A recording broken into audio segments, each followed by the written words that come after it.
Dad, I just got off the plane. I'm getting on the bus soon. I should be home in a couple hours. Okay. Karina, are you doing okay? I mean, I know this whole situation isn't okay, but... Are you doing any better since I spoke to you on the phone this morning? Yeah. I was just kinda regretting going to a college so far away from home. I knew Mom's heart wasn't good, but I still chose to go to a college halfway across the country. I wish I could go back in time and have stayed close to home. There's no reason for you to regret anything. You worked hard to get into that college. It's been your dream for so long. You made the right decision for your life. But if I'd have stayed close to home, I could have seen Mom more often. I wasn't there for her when she died. I feel like I let her down. That's not true at all. Your mom was so proud of you when you got into that college. She understood why you left, and she wasn't upset that you weren't here when she went to the hospital. She always wanted what was best for you. You know that. Your mom would have been upset if you had stayed close to home and hadn't followed your dream. I guess. So, how are you doing? I know this has got to be tough for you, too. Are you okay? I'm handling it better than I expected. That could just be because the reality of it hasn't fully hit me yet, though. I know what you mean. I'm still finding it hard to believe that Mom passed away. Yeah, for sure.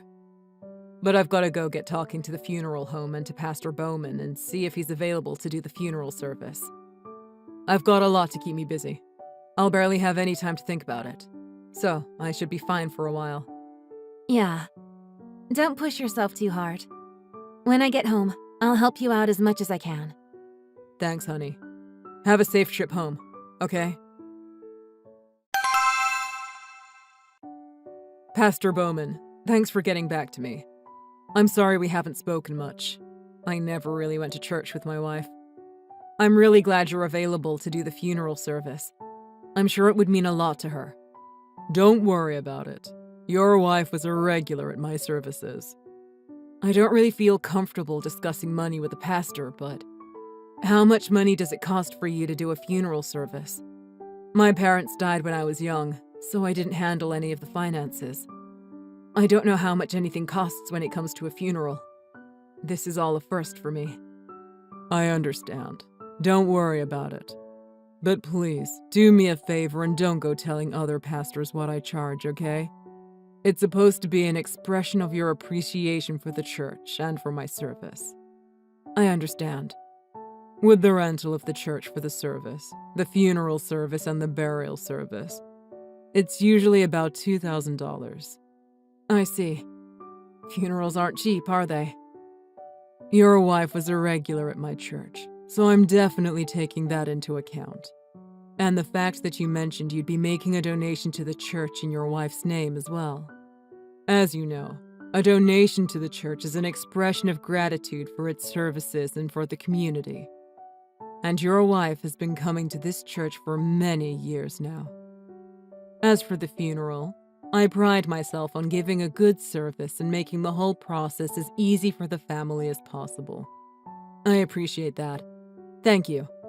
And don't worry, your wife is in a much better place now. I assure you, she's up in heaven now, looking down and smiling. Thanks. I'm sure she is too.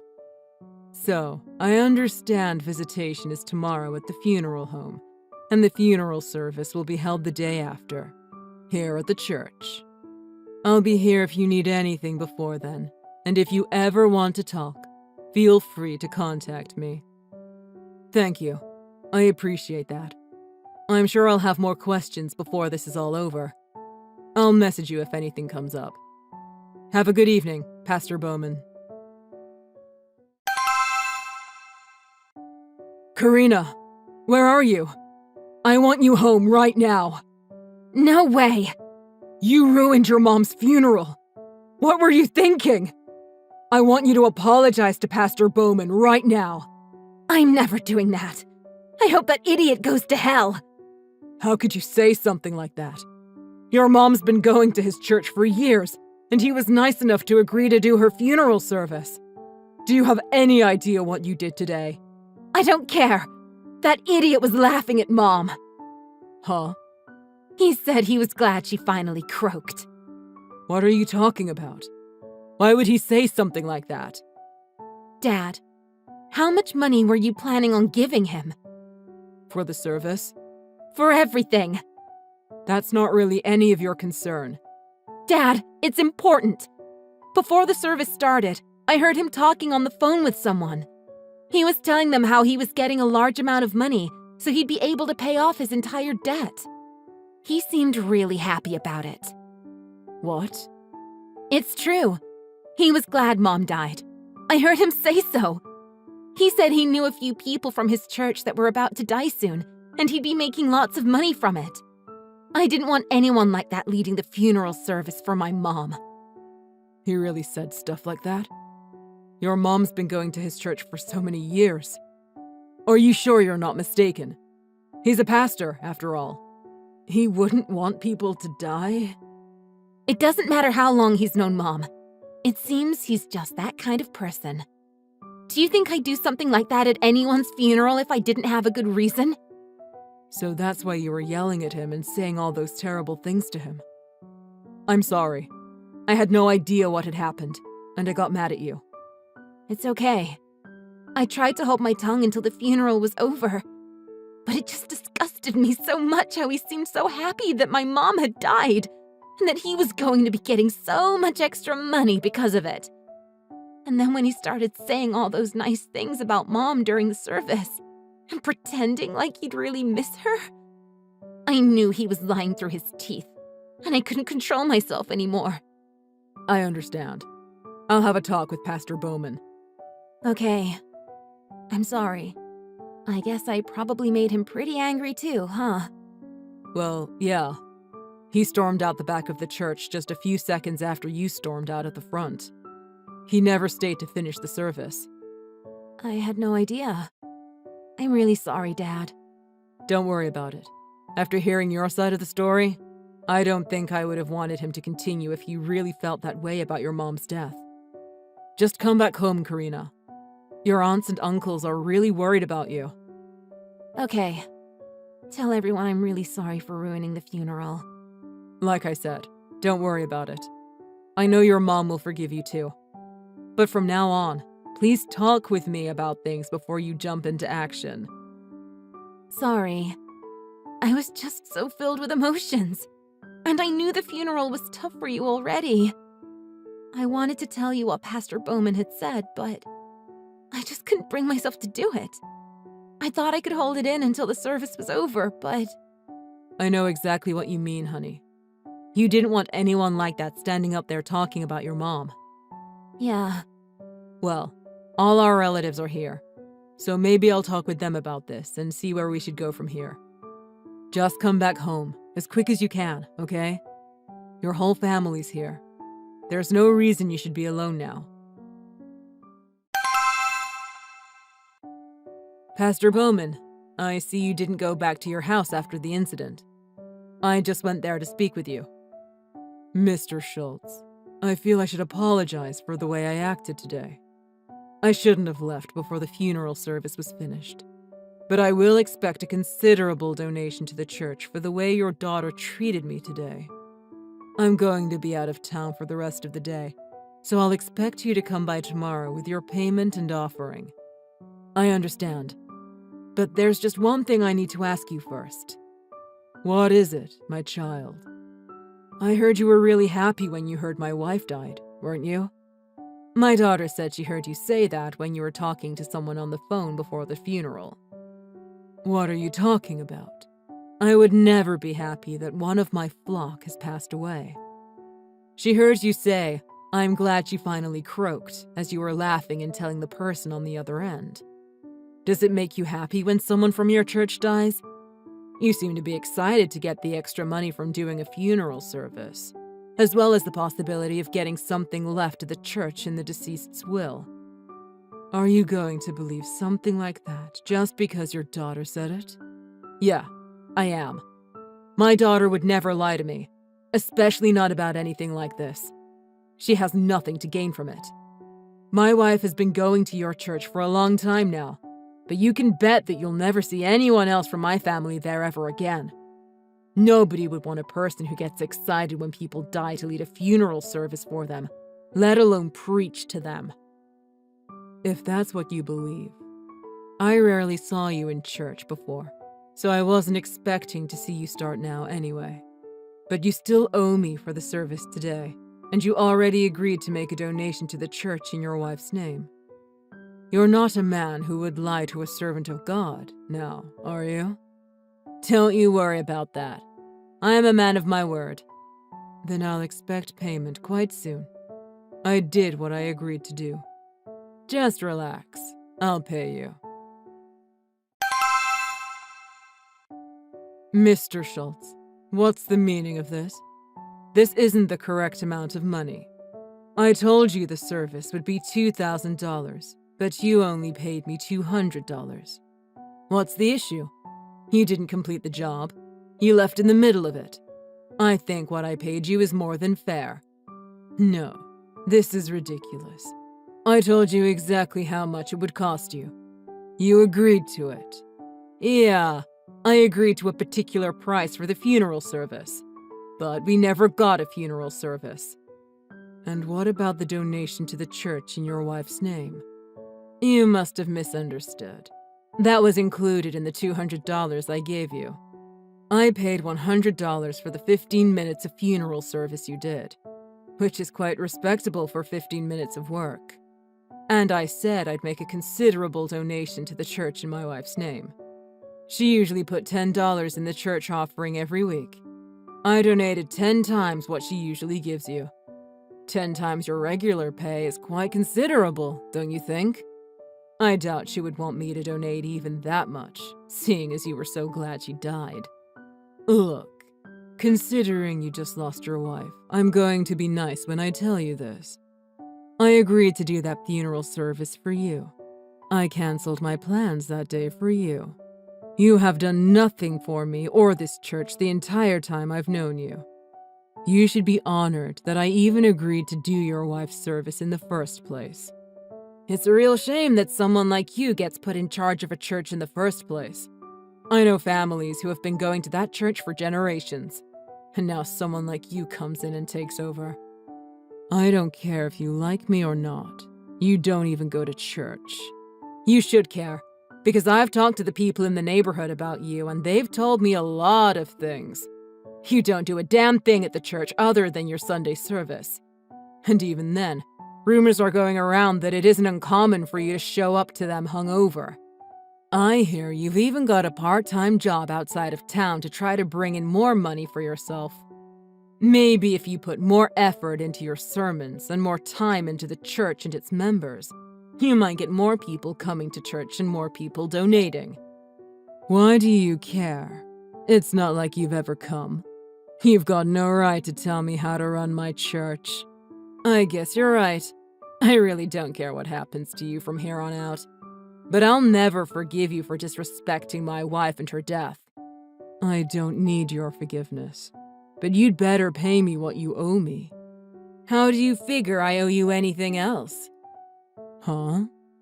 I paid you $100 for 15 minutes of work, and there's no law stating how much a donation to the church has to be. You ruined my wife's funeral completely, so I'm not sure you'd even win in court if you wanted to take it that far. I really don't think you have any right to charge me for anything else. You can't do this to me. You said you were going to give a large donation to the church. I was counting on that money. Pay me what you owe me. I think you need to go back and study how a real pastor is supposed to act. Who exactly ordained you in the first place? You can't force someone to give you a bigger donation just because you don't like the amount. How is a church supposed to survive without donations? How am I supposed to do my service without more donations? I'm guessing caring more about your followers and not showing up to church hungover might help. But then again, I don't know a whole lot about church or religion. But I do know that most of the people in your congregation are quite old. You don't seem to be attracting anyone new, and your congregation is dying off. How many times do I have to tell you? That's why things are so tough for the church right now. The people in this town are just like you. Nobody cares about the church or wants to help. Church is just another part of the service industry. If you offered a decent service, you'd get more people coming. I'm surprised you have anyone left who wants to go to your church, seeing as you hope for everyone who goes to it to die. Shut up!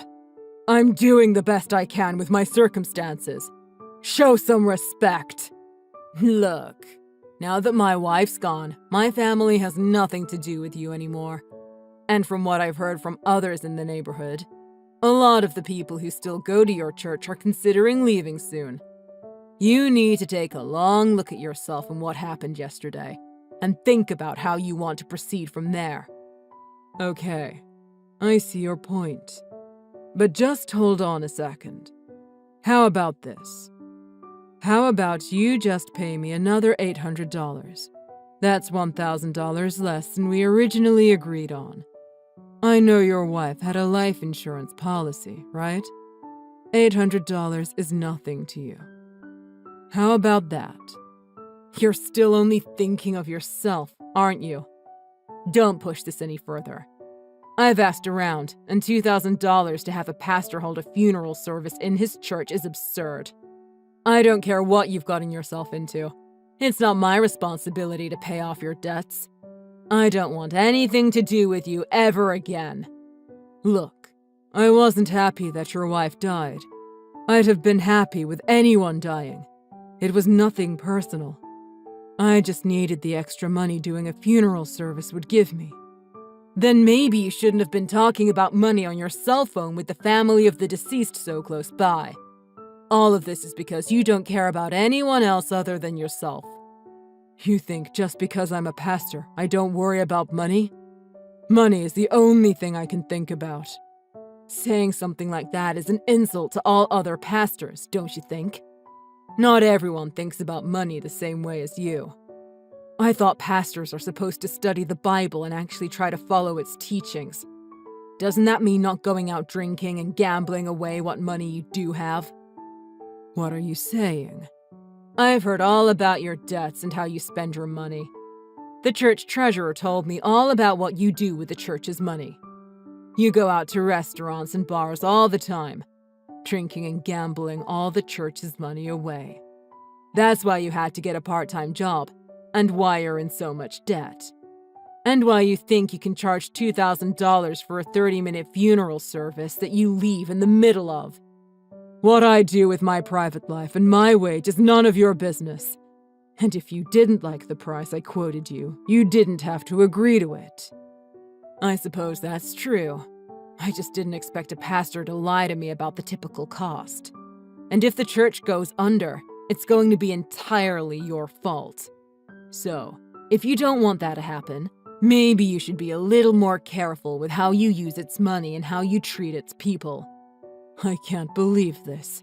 Your wife died and all I got from it was a measly $200. I had no idea you were so cheap. I'm not cheap. We're going to have a proper funeral for my wife. But this time, we're getting a funeral home to do it. I'm repaying for everything. I don't care how much it costs. And the only reason I don't want to give you another cent is because of what you said in front of my daughter. I don't care if you knew she was there or not. You've got nobody to blame for this but yourself. Like you said, a donation is an expression of gratitude, right? After that, rumors spread about what had happened at my wife's funeral, and more importantly, why. Because of that, a lot of the people who had been on the fence about not going to Pastor Bowman's church anymore finally did quit. The church had been in debt for quite a while, and now there was no way to recover from it. There was no choice for it but to close down.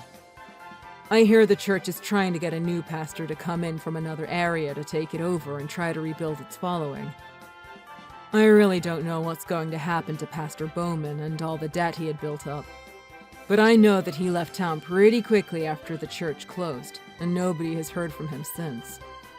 I understand that pastors are people too, and that they have private lives and aren't required to live in poverty or anything. but they should at least have the decency to not make light of the dead, especially not in front of the deceased's family. That's clearly not what happened this time, though.